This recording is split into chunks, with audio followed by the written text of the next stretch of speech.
afternoon. This is your host of Abigail Bible Believing Answers.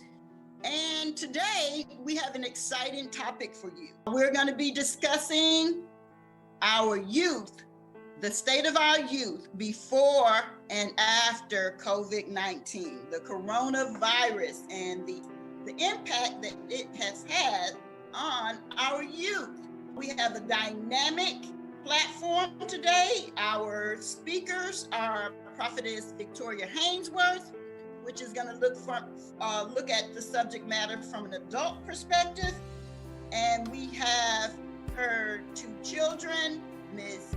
Gabrielle, which is a college sophomore, and how it has affected her. And we have her son, Mr. Hezekiah, who is a 7th grader and a middle schooler, and how it has affected him. So without further ado, hear from our guests.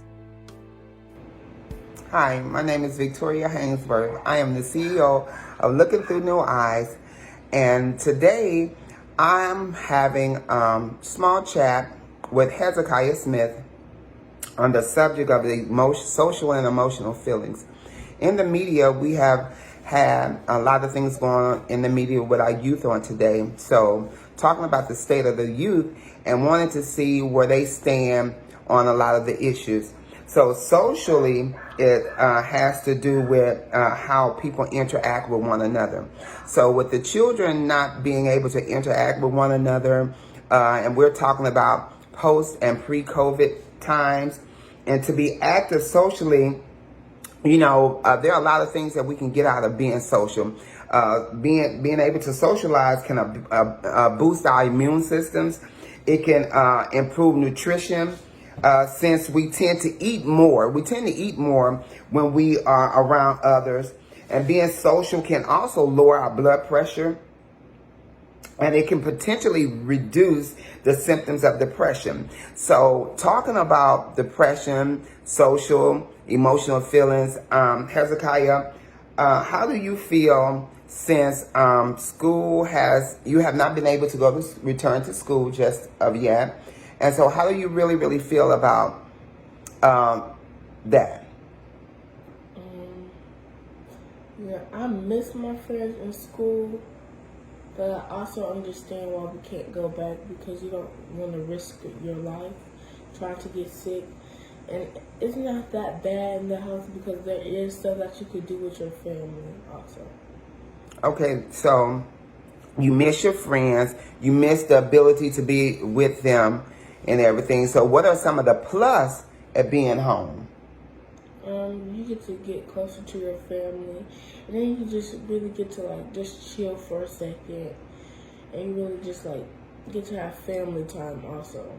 And then there's other ways that I can talk to my friends, I could call them or talk to them on the game, but also you do kind of miss going to see them at school. Okay, so that is a big thing. So socially, that we communicate. So that's our communication too. That's how we communicate, and that's how you communicate with your peers. And so you said that you miss it. So what you miss, the being around them and being able to just talk with them, sit and talk with them. Yes. Oh, okay. So we as adults, I can say that, socially, you miss that interaction with individuals as well. But there are some things that have been going on with mental health as well. We've had a couple stories in the media where there have been a couple children that have had succumbed to suicide, and the parents are having a very hard time, which I understand any parent would. So how do you know about your mental health and what you can do about your mental health if you were in trouble?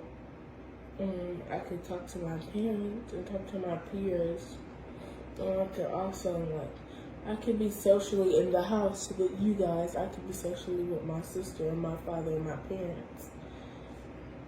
So if you were having a problem with depression, do you know what depression is? Yes. What's depression to you? The pressure is when you're in a place where you feel like nobody can help you, and your state of mind is not right, and your mental is not the best capacity.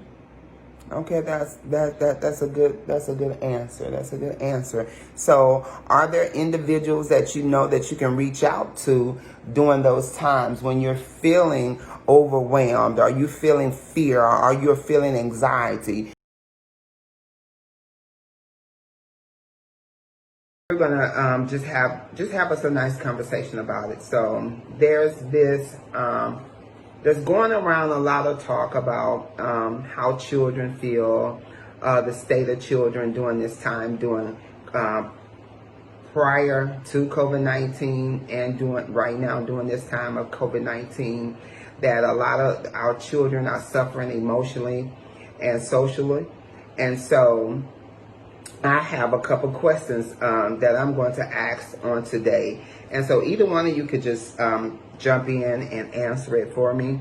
So tell me how you feel about the isolation, about being at home. How has it been being at home?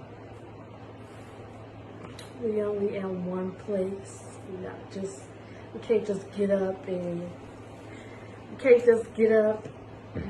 and go somewhere else. Well, we can, but it's like minimal, room to room. Like for me at college, I can go to class, go eat, then hang out with my friends, then go to my other class, then come back to my room, and then go to my other class. So socially, it's that place of not being able to have a social life, not being active, not being able to be with your friends. And so before COVID, you were able to do that. Mm-hmm. And you felt really good about that. And so now that COVID is here, you can't do that. So what do you think the safety part is about being in isolation? Staying home and not being around people that's sick or think they're sick. So Hezekiah, can you tell us something about how you feel about it? Tell me how you feel about being isolated, the place of being home. How is that going for you? It's going good because I get to spend time with my family also, but there is sometimes that I feel like I wish to be like at school. I miss some of my teachers and I do miss my friends. I do miss the little things like